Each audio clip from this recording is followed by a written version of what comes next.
Bene data bakundwa b'umwami Yesu Kristo, mwese abakurikira izi nyigisho tubahaye ikaze mu biganiro bya SAVEUR DIVINE. Ibi biganiro mu bitegurirwa n'abavuga butumwa bwiza batandukanye, akaba ari umuhamagaro ugendera ku ijambo ry'Imana byanditse mu gitabo cy'ubutumwa bwiza uko bwanditswe na Matayo ibice 24 umurongo wa 14. Kandi ubutumwa bwiza bw'ubwami buzigishwa mu isi yose ngo bube ubuhamya bwo guhamiriza amahanga yose, nibwo imperuka izahera ko ize. Ibi biganiro mu bikurikira ku channel ya YouTube yitwa SAVEUR DIVINE. Tubifurije kugubwa neza. Imana Data ari nayo so ibaha umugisha. Haleluya, haleluya, haleluya. Imana ishimwe bakundwa mu mwami. Ndabaramukije mu izina ry'umucunguzi wacu Yesu Kristo. Haleluya. Ni mwene so Jean-Pierre ubaramutsa wifuriza umugisha w'Imana. Imana ikomeze kubanezeza aho muri izi mpera z'umwaka turimo tusoza, aho twuzuye amashimwe ko Imana yabanye natwe mu rugendo rukomeye rw'ubuzima. Imana ikarinda umwuka n'ubugingo n'umubiri, tukaba dushima tukinezerewe izina ryayo. Imana ihabwe icyubahiro.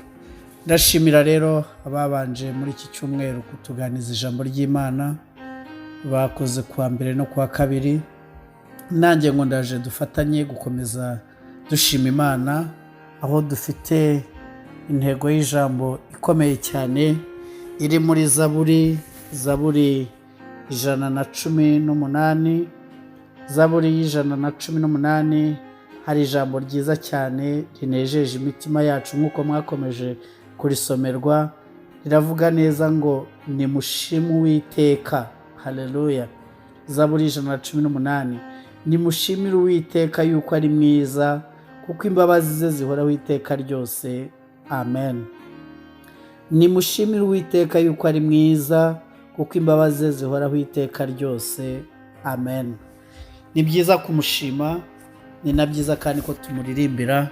Ndagira ngo uyu munsi dufatanye kumushima muri iyo zaburi, ariko tunaririmbe iki gitero cy'indirimbo imba ku mutima. Umva kwivuga. Uwiteka n'umunyembabazi, n'umukunzi wacu udahemuka, ntawarondora imbaraga agira, ntawagera urukundo rwe rwinshi. Niwe tangiriro n'imperuka, aturindisha imbaraga nyinshi. Tumushimiye ibyatubayeho, tumuragije n'ibiri imbere. Tumushimiye ibyatubayeho, tumuragije n'ibiri imbere. Imana yacu ihabwe icyubahiro. Aho uri dufatanye tuyihe icyubahiro, tuyizamuriye amaboko. Imana ishimirwe imirimo yayo, Imana ishimirwe kwera kwayo, Imana ishimirwe gukomera kwayo. Irihariye yonyine, irisa, nta yindi nkayo. Niyo tangiriro ikaba n'iherezo, nta wayibanjirije, nta n'uzayiheruka. Niyo nkomoko y'ibyaremwe byose, ibyaremwe byose bikomoka kuri yo. Imana ihimbazwe, Imana ishimwe. Natwe turi intama zayo, turi abo mu cyanya cyayo, turi abantu yaremeye kugira ngo tuyiheshe icyubahiro. Imana ihabwe icyubahiro. Nawe ube mu buzima bwo kwishima no kwihesha icyubahiro. Uyu muririmbyi wa Zaburi ni Zaburi zakundaga kuririmbwa bari mu materaniro ku munsi w'isabato, bahimbaza Imana, bari mu nzu y'Imana, bari mu ngoro yayo bayihimbaza. Hanyuma uyu munyezaburi araririmba neza cyane, aririmba Zaburi nziza ivuga ngo haleluya, nimushimire Uwiteka yuko ari mwiza, kuko imbabazi ze zihoraho iteka ryose. Nimushimire Uwiteka yuko ari mwiza, kuko imbabazi ze zihoraho iteka ryose. Uwiteka ni mwiza, abereye mwiza abamutegereza.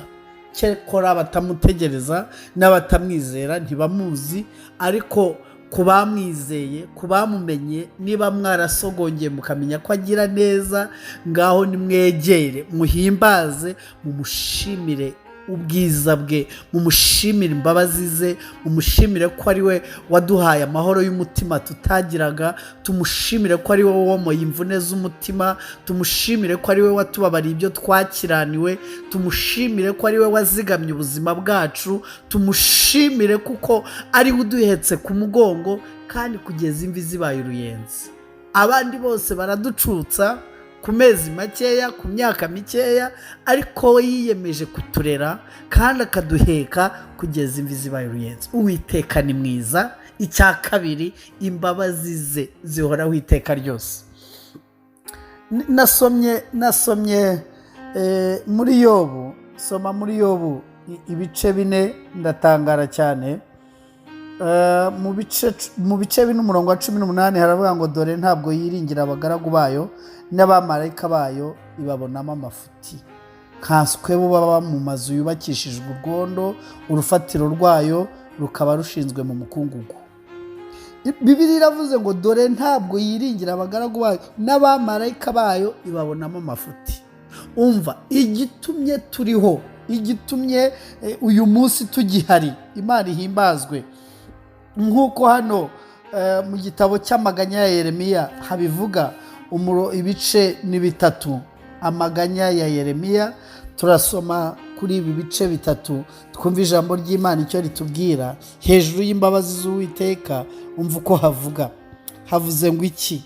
Haravuze ngo kuri uyu murongo wa 21 haravuze ngo iki nicyo nibuka, nibyo bindema umutima. Imbabazi z'Uwiteka nizo zituma tudashiraho, kuko ibambe rye ritabura. Zihora zunguka uko bukeye, umurava we ni munini. Imana ihabwe icyubahiro, Imana ishimwe cyane.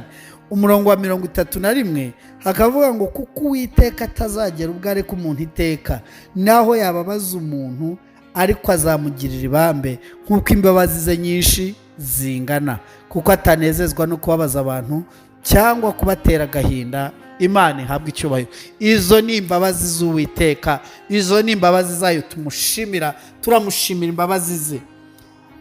Abo mu isezerano rya kera bo bari ahangaha batubera abahamya. Icyaha cyose cyabaga kigendanye n'igihano.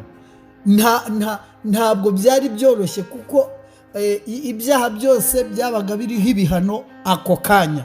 Ariko muri izi mbabazi z'Uwiteka nizo ziturokora. Nimurebe ukuntu tugotomera ibyaha buri munsi, buri kanya tuba turi mu makosa n'amafuti, ariko imbabazi z'Umwami Yesu zikatubaho n'urukundo rwe, akatugirira neza, atari uko aturindiye ikindi, ahubwo ari uko ategereje ko natwe tuzaza tukezwa, tugakizwa, natwe tukamuhimbaza. Imbabazi ze nizo zituma tudashiraho. Ngo dore n'abamarayika bayo ntabwo ibiringira kandi babana nayo, ngo ibabonamo amafuti. Ntaswe umuntu ugotomera ibyaha, umuntu utuye mu nyubako y'ibitaka, n'urufatiro rwe rukaba ruri mu mukungugu, uhora wandura buri mwanya, ariko tumushimiye ko ari mwiza kandi imbabazi ze zihoraho iteka ryose.